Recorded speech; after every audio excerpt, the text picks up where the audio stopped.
Assalamualaikum warahmatullahi wabarakatuh. Perkenalkan, nama saya Lisna Cynthia. Dan saya Lira Amalia Sukmawati. Di sini kami akan membahas tentang iptek ideologi. Simak video selanjutnya. Jadi kami akan menjelaskan tentang pengaruh kemajuan iptek di bidang ideologi. Di sini ada dampak positif iptek di bidang ideologi. Poin pertama yaitu memengaruhi perkembangan ideologi suatu negara. Jadi pengalaman Pancasila dapat diterapkan juga untuk menghadapi tantangan kehidupan modern. Yang kedua yaitu masyarakat semakin memahami makna ideologi. Jadi berjalannya hukum, lembaga, pejabat pemerintah, bahkan warga Indonesia harus bersikap sesuai dengan nilai-nilai Pancasila. Dan yang ketiga, ada berjalannya demokrasi negara. Ideologi Pancasila diterapkan untuk mewujudkan negara Indonesia yang demokratis. Yang keempat yaitu dengan pesatnya perkembangan dan kemajuan iptek setiap orang-orang. Jadi, orang akan mudah mengetahui ideologi suatu negara di luar negaranya sendiri. Dan yang terakhir yaitu akan dapat memberikan contoh terhadap tekad suatu negara.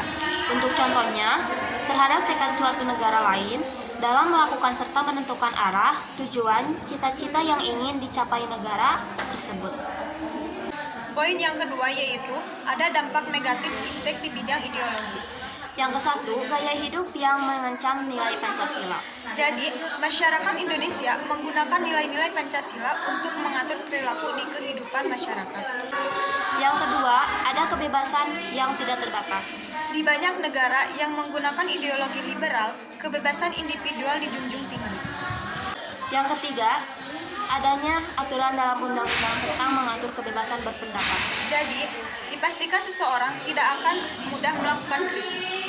Yang keempat, dengan adanya kemajuan iptek dapat membuat dan mengundang akan sesuatu yang negatif. Misalnya, dalam hal tersebut yaitu dalam syarat. Yang kelima, begitu juga adanya doktrin baru kepada masyarakat dengan adanya kemajuan iptek. Jadi, doktrin ini berbeda dengan ideologi negara yang bersangkutan. Poin ketiga, ada strategi dalam mengatasi ancaman. Yaitu yang pertama, mempelajari Pancasila. Dengan mempelajari Pancasila, maka masyarakat tidak mudah terpengaruh dengan buah barat yang ideologinya berbeda dengan kita. Yang kedua yaitu memberikan informasi kepada masyarakat. Jadi, memberikan informasi kepada rakyat tentang pihak asing merupakan hal yang penting sebagai strategi menghadap ancaman integrasi nasional.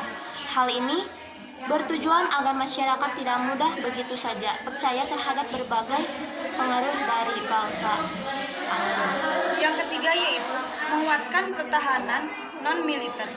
Ada juga ancaman terhadap ideologi ini dapat mengarah kepada ancaman pemikiran atau penyebaran ideologi yang tidak sesuai dengan ideologi bangsa Indonesia. Oleh karena itu, penting untuk menguatkan dan menumbuhkan semangat bela negara dan rasa cinta tanah sebagai pertahanan non-militer. Yang keempat yaitu membentengi diri melalui pemimpin agama. Peran tokoh agama ini didasari dengan tanggung jawab, iman, terhadap masyarakat dalam rangka membina, memotivasi, dan mengarahkan masyarakat. Poin yang terakhir yaitu menangkal ancaman melalui kementerian. Jadi pemerintah termasuk kementerian di berbagai bidang harus bersatu untuk melawan ancaman ideologi Pancasila. Poin yang terakhir yaitu contoh kasus ancaman yang pernah terjadi di Indonesia.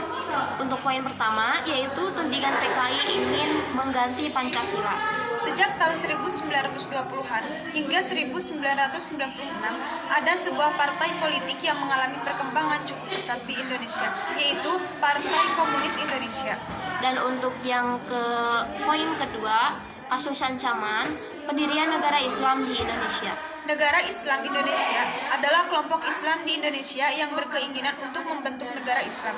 Orang-orang yang menjadi pelopor pendirian NII adalah SM Kartosoewirjo.